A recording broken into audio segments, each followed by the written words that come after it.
Ces paroles de l'évangile de ce jour ont inspiré un grand compositeur et chanteur. Alors je reprends juste le refrain. Je suis le pain vivant descendu du ciel.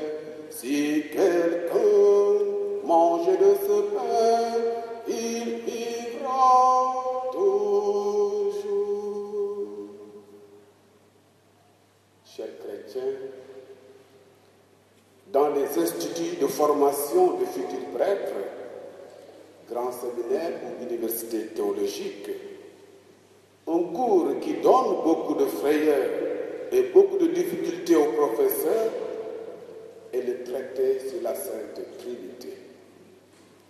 Un seul Dieu en trois personnes. Les professeurs, souvent les spécialistes, finissent leur cours en ayant le sentiment de n'avoir pas trouvé les mots justes et simples pour répondre aux nombreuses questions que suscite ce cours. Les catéchistes, et j'espère qu'il y en a parmi vous, rencontrent ces mêmes difficultés lorsqu'il s'agit d'expliquer l'Eucharistie aux jeunes et aux enfants du caté. Professeurs et catéchistes, rassurez-vous. Le Christ, Verbe éternel, la parole du Père, le catéchisme par excellence, a connu un échec cuisant dans son discours sur le pain de vie, disons plutôt son cours sur le pain de vie. Si vous ne mangez pas ma chair, si vous ne buvez pas mon sang, vous n'aurez pas la vie en vous. Voilà une parole que ces auditeurs juifs ne parviendront pas à accepter. Et malgré le scandale et les départs que cette parole a suscité, Jésus n'essaie en rien de calmer les gens ou de se rattraper, disant par exemple, attention, c'est une façon de parler. Bien sûr que je ne donnerai pas un seul verre de mon sang à boire à quelqu'un. Mais au contraire, imperturbable, Jésus continue d'enfoncer le clou dans le même sens. Ma chair est la vraie nourriture et mon sang un vrai breuvage. Il insiste à tort et à contre-temps.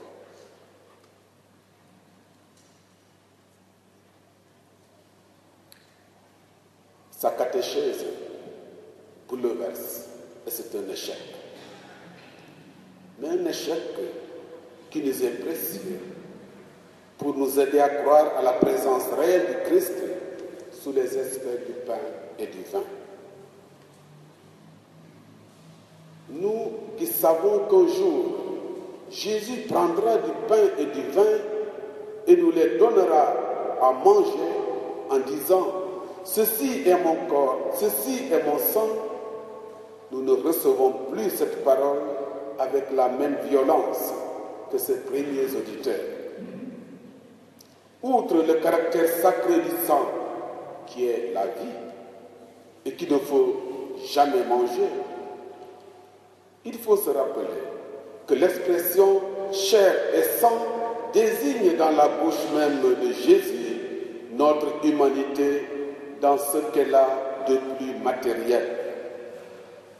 On se souvient que Jésus avait dit à Pierre, cette révélation t'est venue non de la chair et du sang, mais de mon Père.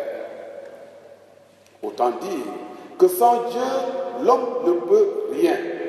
Et même les baptisés ne sont pas nés de la chair et du sang, mais de l'esprit. Dans ce discours, ce n'est pas différent.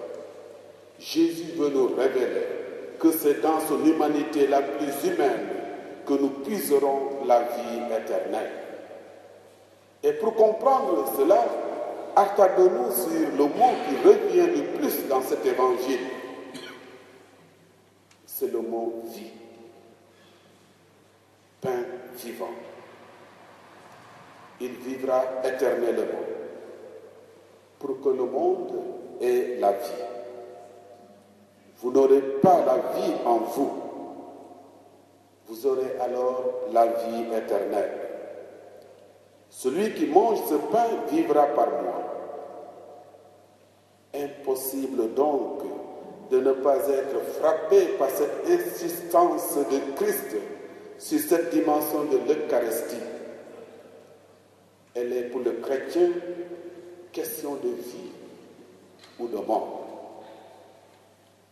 La télévision, chers chrétiens, nous montre de temps à autre des scènes de distribution de pain et d'eau dans des camps de réfugiés.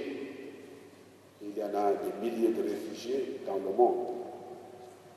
Les images sont souvent choquantes, mais c'est question de vie ou de mort. Alors il faut tendre la main pour réclamer ou avoir son quota de nourriture ou d'eau. L'Eucharistie, chers chrétiens, c'est le pain de la vie présente, le pain de la route, la nourriture qui nous réconforte et nous empêche de connaître la déshydratation spirituelle sur cette route de Dieu, la Jérusalem d'en haut. Oui, l'Eucharistie, c'est le pain partagé entre tous les migrants, car nous sommes pèlerins du ciel. En mangeant le pain de vie, l'Eucharistie, nous nous assimilons au Christ ressuscité et nous sommes ainsi promus à la résurrection. Notre corps qui a touché, qui a reçu le Christ, sera donc lui aussi promu à la résurrection. Quelle merveille! Mais attention, vivre en chrétien, participer à l'Eucharistie, engage dans le quotidien à mener une vie en cohérence avec cette présence qui nous habite. Pour que notre vie soit vraiment chrétienne, il faut aller à la source, notre baptême. Car l'esprit du ressuscité peut nous rassasier aussi bien qu'un repas. L'homme ne vit pas seulement de pain, mais de toute parole qui sort de la bouche du Seigneur. Alors, chers chrétiens, vivons dans l'action de grâce, parce que Dieu comble nos vies de l'essentiel, c'est-à-dire son Fils livré